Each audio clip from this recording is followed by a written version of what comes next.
मैं उस देश की नागरिक हूँ जिसके होठों में गंगा और हाथों में तिरंगा है। वो देश जो कभी सत्यम शिवम सुंदरम, कभी वंदे मातरम और कभी पंजाब सिंध गुजरात मराठा द्रविड़ उत्कल बंगा है। मैं उस देश की नागरिक हूँ जो हर ठुकराए हुए की शरण स्थली बन जाता है और 7 समंदर पार परदेसियों को भी अपने ब्रदर एंड सिस्टर कहकर बुलाता है।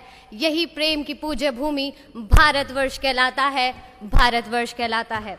नमस्कार, मैं दीक्षा ठाकुर नेहरू युवा केंद्र कुल्लू से देवभूमि हिमाचल प्रदेश का प्रतिनिधित्व करते हुए बात करने जा रही हूँ महामना मदन मोहन मालवीय जी के बारे में।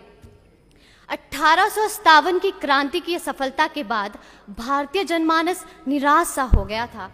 ऐसे में 25 दिसंबर 1861 को तीर्थराज प्रयाग में बालक मदन मोहन का जन्म हुआ, जिन्होंने आगे चलकर न केवल भारतीय संस्कृति का संरक्षण किया वरन शिक्षा के द्वारा परंपरागत और आधुनिक ज्ञान विज्ञान से समान्वित विकास एवं प्रसार से पराधीन राष्ट्र के आत्मविश्वास और स्वाभिमान को बढ़ाया। महामना की जीवन दृष्टि के 2 ही आधार थे, ईश्वर भक्ति और देशभक्ति। इन दोनों के उत्कृष्ट संश्लेषण, ईश्वर भक्ति का देशभक्ति में अवतरण और देशभक्ति की ईश्वर भक्ति में परिपक्वता महामना जी की जीवन दृष्टि का विशेष पक्ष था। महामना सच्चे अर्थों के तपस्वी थे। सात्विक तप के सारे पक्ष उनमें विद्यमान थे। श्रीमद् भगवद गीता में वर्णित वाचिक, कायिक और मानसिक तप के वे साधक थे। सदा शुद्ध संकल्प युक्त रहना उनका मानसिक तप था। असत्य, अप्रिय और खोटे शब्दों का त्याग तथा सदा शुद्ध, प्रिय और मधुर वाणी का प्रयोग उनका वाचिक तप था। दूसरों की सहायता करना, समाज की सेवा करना और देश और जाति के लिए अपने शरीर पर होने वाले कष्टों की परवाह ना करना उनका शारीरिक तप था।